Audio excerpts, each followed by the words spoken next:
Israel's Prime Minister Benjamin Netanyahu has promised that there will be a swift and significant response to this Iranian missile attack in Israeli territory. 180 ballistic missiles that was fired here, that was fired by Iran in response to the Israeli assassinations of senior militants, including the leader of Hamas and the leader of Hezbollah, both Iranian-backed groups. So Israel is weighing its position at the moment of what it might possibly try to strike and how it might retaliate. It says that there will be some sort of a significant response, even though there wasn't a massive amount of damage in Israel, because most of those missiles were intercepted by the country's missile defence system. But this has now moved into the territory of Israel, feeling like it has to save face, that it has to provide a strong military response as an act of deterrence to Iran and indeed what it would say would be other enemies around the Middle East as well.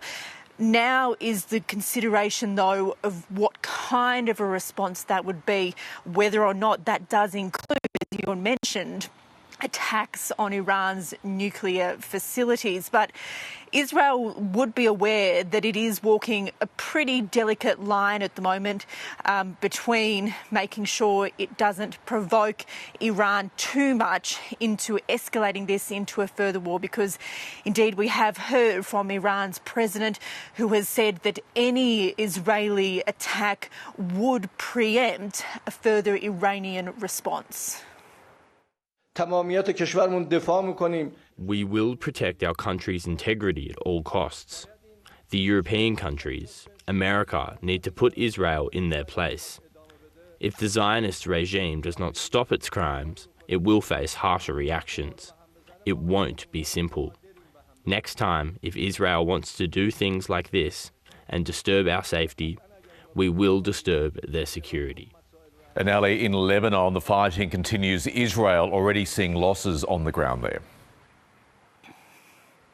Yeah, it's been about 24 hours now since Israel confirmed that it had sent its troops across the border into southern Lebanon, into area which is a strong Hezbollah stronghold.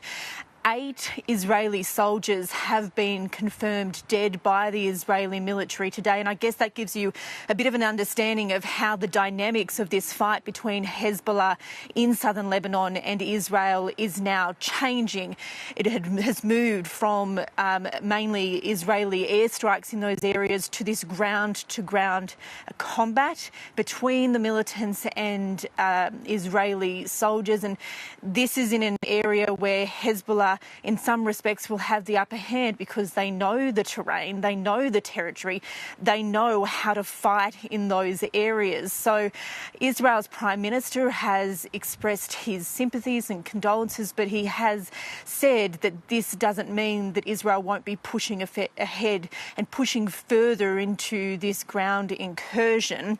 At the same time, we have seen an increasing number of airstrikes in Beirut's southern suburbs, in the suburb of Dahia, which is a Hezbollah stronghold. So all of these events are kind of coming together at once to create this incredibly and increasingly unstable situation in the Middle East, where there is a warning that any misstep at any point could really send this spiralling into a regional war.